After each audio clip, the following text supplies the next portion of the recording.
We knew coming in it was going to be a hard-fought game. In this kind of atmosphere, we have 7 players that never played in this atmosphere. And, this is my 3rd year here. We got a bye each year. We knew it was going to be a battle. I mean, Monmouth's a good basketball team. They got good size, good quickness, good guard play. Plus, they got guys that can really shoot the ball. And, I thought that we fought the fight. It was at half it was evened up. And we really didn't shoot the ball well at all. We made a good fight coming back. If we would have hit some of those shots that we took and we made against Quinnipiac, against Fairfield, against Siena, a couple that I come in turn to is Canisius Robinson, the 3-point shot. I thought it was dead on, tied the game. Jamal misses a layup. But you got to give them credit. They stepped up and made shots. But I told our guys I was not at all one iota of ashamed or embarrassed just because they fought the fight. And for what we've gone through, I mean, I took over this program 3 years ago, and it was slated for dead. We win 20, we win 21, we graduate a lot of seniors, guys that have had tremendous experience for 2 years straight. And then we come in and we're picked 10th, and we got 8, 9 brand new players that never played Division I basketball. And we grew, we learned, we developed, we never put our heads down, and we kept looking forward. And I can't be more proud of these guys. And I told the upperclassmen, especially the captains, Josiah, Bleeker, and Zach, I couldn't be more proud of how they handled themselves throughout this whole situation. And this is one of the most challenging that I've ever gone through as a head coach, with winning 57 games in 3 years. And this group here was probably the most challenging, but also the most rewarding, because I've seen how these guys have grown and developed. And as a coach, you just can't be more proud of of what we did at this point, and to fall short against a good Monmouth team. I mean, they shot the ball well. They got guys that can really score the ball, and they hit shots. I mean, kids coming off the bench hit shots. I mean, their guards hit shots. And we knew it was going to be a battle, and they made their shots down the stretch. They made their free throws, and we fell short. But we fought the fight, and again, I can't be more proud of where we're at. We got a great nucleus of kids coming back. We redshirted a number of guys the last 2-3 years, and so we got a really good class that's in front of us. But I told the guys, just like I told them the last 2 years, you guys that are sitting around that are youngsters, you got to be ready, and you got to work your tail off to understand this culture. Because I think some of our guys, it was a deer in the headlights. But all of a sudden, I know it was a very full crowd the first game, but still, to get into this environment with 7 guys that never played in this environment with the MAC tournament, it's a little unique. And it takes a little time, takes a little experience. Jim, you were sitting pretty there at 30, up 5. Jeremiah hit a scoop shot, 39-34, and then you went 5.5 minutes with 6 turnovers, no points. Yeah. Just what do you think happened in that stretch? Well, what happened is we made a couple of substitutions because we got into foul trouble. So we were trying to thin out the line a little bit, and we just we had guys coming in off the bench that we thought would be stronger and more experienced, and we fell short. But in these types of tournaments, I mean, you have to have 8, 9 guys to be ready to go. I mean, that's what they were doing, and that's what we've been doing all year long. But we made a couple of costly turnovers, missed some shots. They made some shots.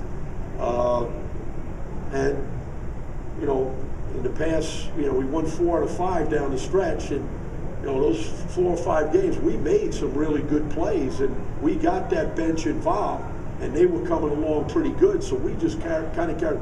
Having Phil come back, very, very difficult situation, and that's why I was a little bit leery, because he hadn't played in 5-6 weeks. Now you're throwing him in. You got to get in the game shape, and especially the way he plays. You know, he's so animated and so intense, so it was kind of really difficult to hit that big shot, but you could really see that he was laboring as he was getting up and down the court. That's why the other thing is that they made some changes. We're going 4 guards, and we moved Jamal to the 4-man to play the fourth guard, and that kind of hurt us a little bit. So we had to adapt as they adapt. They had to adapt while we adapt, because we had 2 post guys, and that's why they started their bigs. But we wanted to continue to get it inside, because we know Josiah has really developed into one of the best post players in the league. And that's why we tried to make a conscious effort, but we had a couple of costly turnovers. Jerry? So Josiah, I mean, your coach talked about the way you developed, how hard it is. Your passion was very evident today, during the game, after the game, now. To come on like that, and then now it's over. I mean, it's tough, you know. It's tough to go out like that. But, you know, try to leave it on the floor. My boys kept me up in the locker room after the game, you know. And, I don't know, it's tough. Yeah, for sure. Right here. Phil, coming back from the injury so soon, what were your expectations for the game today, and how do you think you felt and played through it? Just get out there and mix it up with the guys. I mean, I wasn't expecting too much out of myself. Obviously, I expect a lot out of myself, but knowing the situation and just trying to get back and help my team.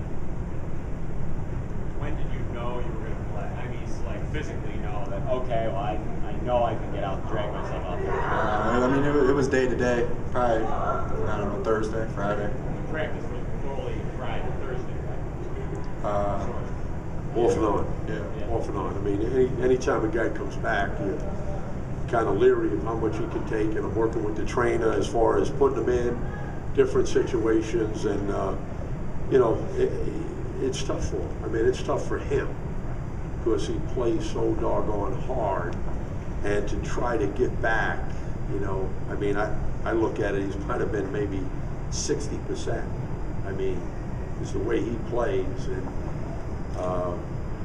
but I give him a lot of credit for making the effort of coming back to try to make it for the conference tournament. And that takes a lot of determination and desire, as well as get yourself healed. Right over here. Josiah, just from your first year here to now, I mean, you've been through a ton of highs and lows with this team. Just what do you remember the most about your 4 years? I mean, I remember all the times, you know, all the things we did, like off the court, you know, just being with the boys, getting closer with the team. Been here 4 years. First year wasn't so hot, you know. Then coach got in and really turned the program around, turned the whole attitude. You know, we wasn't taking losing.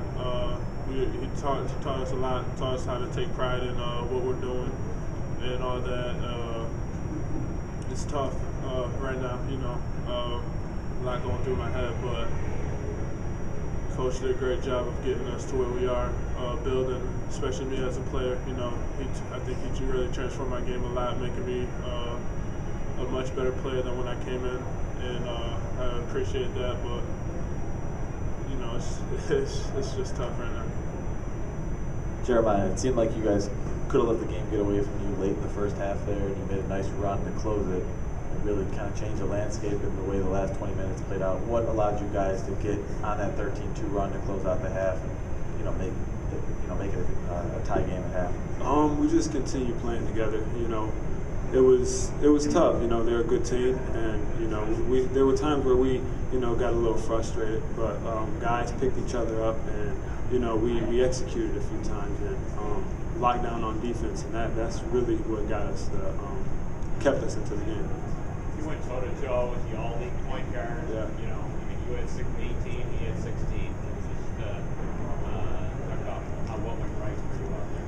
Well, coming into the game, you know, before the game, Coach gave me a nice pep talk, and you know, it was just playing basketball. You know, it was last game, trying to leave it all out there on the floor, and you know, my teammates really worked with me, so you know, that's really it. What was his pep talk? Just positive pep talk. Coach, did you find the challenges in this specific game in the tournament compared to the first 2 years maybe a little bit more different in terms of you can grow from it more with a younger team that can, with that young nucleus, like you said, you don't make some shots down the stretch, but how much can this help you going forward with these guys coming back? But there's no question, I think it really helps Monumental just because, you know, they've been able to see the growth process and how quickly. I mean, you know, last year when we beat Siena that first round and then we had Iona, you know, we had the upper class, we had a little bit different chemistry, but now with this, because these guys have taken this program, I mean, how we got to where we got was incredible with the odds that we overtook when you're looking at this team and the adversity that we've gone through and how especially the upperclassmen have really stepped it up for us to really continue to bring it together. But now we got all these young guys that are looking and, you know, now they see it, they understand it, and they're going to hear it constantly of how much you have to prepare yourself for the opportunity of going to the postseason or going to this tournament and now helping yourself down the road, you know, to really elevate yourself so that we can elevate, you know, the program. And I think that's what these guys have done. Not only on the court now. You know, you're talking about these guys are graduating. I mean, he's a junior college young man. Both guys are graduating. Kevin Bleak has already got his degree. All right? So again, to do it both ways of having a culture of developing the student athlete. But, you know, I mean, we beat, and that's why it was, if we could have got over this one, I mean, I really felt because of what we've done with Iona during the year. You know, we lost them by 3 at their place, even when they were healthy, with Williams. And we had a great shot to beat them at their place. And then we turned around and beat them at our place. So, you know, that was not a lucky type of thing. And that's the toughest thing as a coach. Because I think as we were developing, there wasn't a lot of luck involved. Because we set ourselves up to make shots. We set ourselves up to execute the game plan, to defend, to understand concepts. And I give these guys a tremendous amount of credit, but you know, let me tell you, we hit those shots down the stretch. We make that layup, we hit that 3. That game's a different game coming down the stretch. And that's how we played them during the year.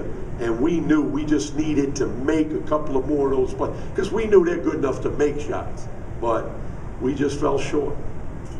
Jim, the strides this team took from October until now, I imagine this has to be one of the more rewarding seasons for you personally as a coach. I know you didn't have your kids with you this year, but I just want to get your thoughts on that. Well, there's no question. I mean, you know, I coached my sons the last 7 years. So, you know, it's always, I knew what I had in the locker room. You know what I mean? Because, and plus I knew that they were bringing it every single day because of their determination. So now I had to turn it over to these guys.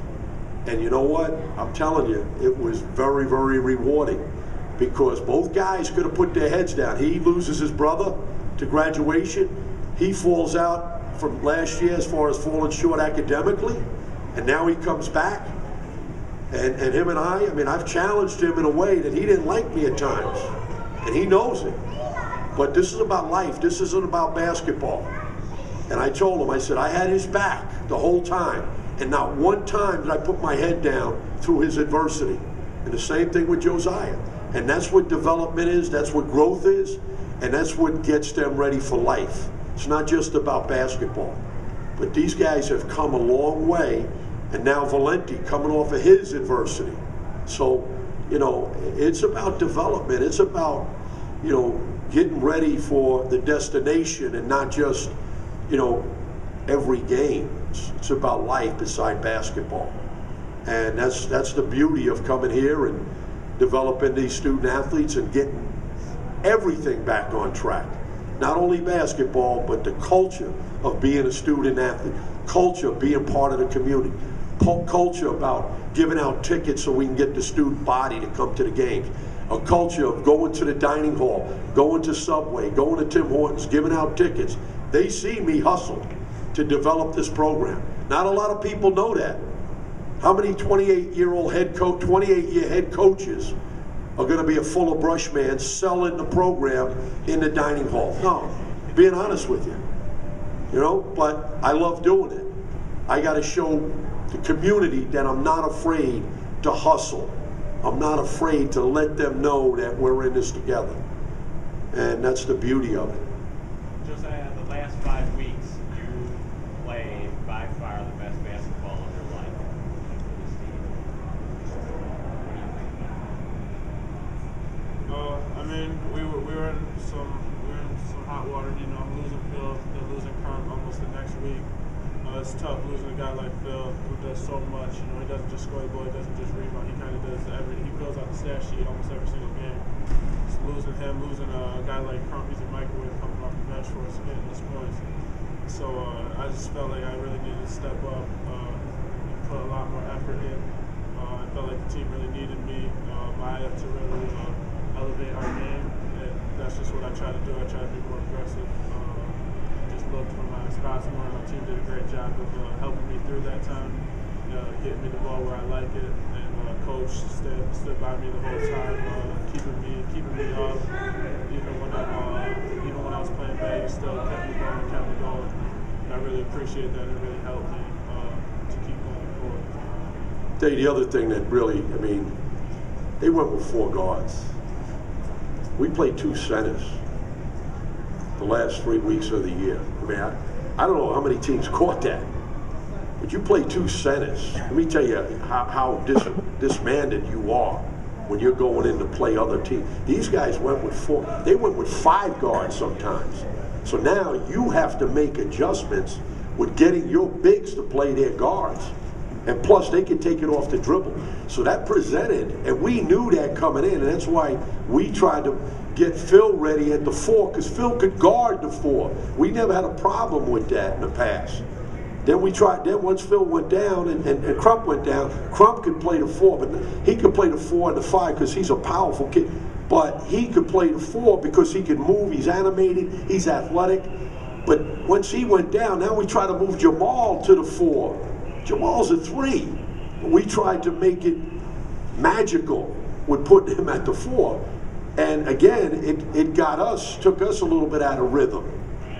And, you know, they did a good job of taking advantage. There's only one team that really did that to us. And it was this team where they put in 4 guards, even 5 guards at time.